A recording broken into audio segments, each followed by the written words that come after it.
Kolkata high court ने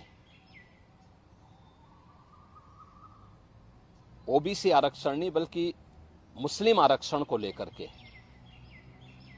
जो अपना फैसला दिया है वह स्वागत योग्य है।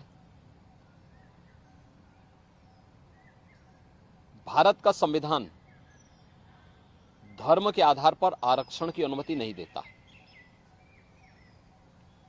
वेस्ट बंगाल की मुख्यमंत्री टीएमसी की सरकार ने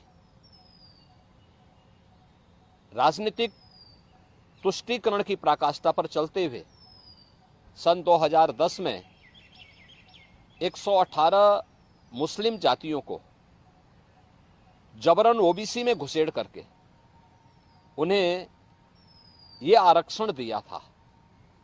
यानी 118 ये जातियां, इसका मतलब ओबीसी का हक जबरदस्ती हड़प रही थी। और इसी असंवैधानिक कृत्य पर माननीय उच्च न्यायालय कोलकाता ने टीएमसी गवर्नमेंट के फैसले को पलटा है और एक जोरदार तमाचा मारा है। यह कार्य असंवैधानिक था और इसको अनुमति नहीं दी जा सकती है।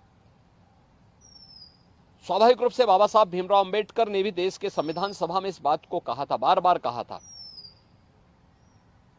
आरक्षण भारत के अंदर अनुसूचित जाति जनजाति के लिए और मंडल कमीशन के बाद ओबीसी के सामाजिक और आर्थिक पिछड़ेपन को ध्यान में रखते हुए आरक्षण की व्यवस्था की गई थी। लेकिन धर्म के आधार पर आरक्षण की इजाजत भारत का संविधान कभी नहीं देता। और बाबा साहब भीमराव अंबेडकर ने इसके लिए बार बार देश को वार्न किया था कि धर्म के आधार पर भारत का विभाजन हुआ था। हमें फिर से कोई ऐसी स्थिति नहीं पैदा करनी चाहिए जो उस देश को विभाजन की ओर धकेले। और मुझे लगता है कि यह फैसला एक नजीर बनना चाहिए।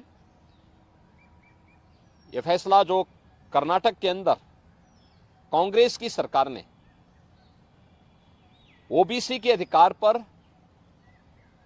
इसी प्रकार की सेंधमारी करते हुए मुसलमानों को आरक्षण देने का काम किया है, और कांग्रेस की सरकार ने आंध्र प्रदेश के अंदर भी इस प्रकार की जो शरारत की थी,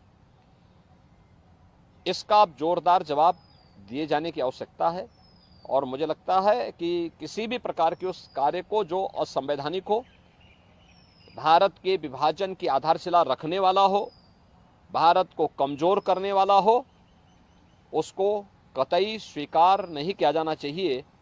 देश की कीमत पर राजनीति की जो नीति चल रही है, खासतौर पर कांग्रेस और इंडी गठबंधन से जुड़े हुए दलों में जो होड़ लगी है, इस होड़ को पूरी तरह खारिज किया जाना चाहिए और इसको बेनकाब किया जाना चाहिए।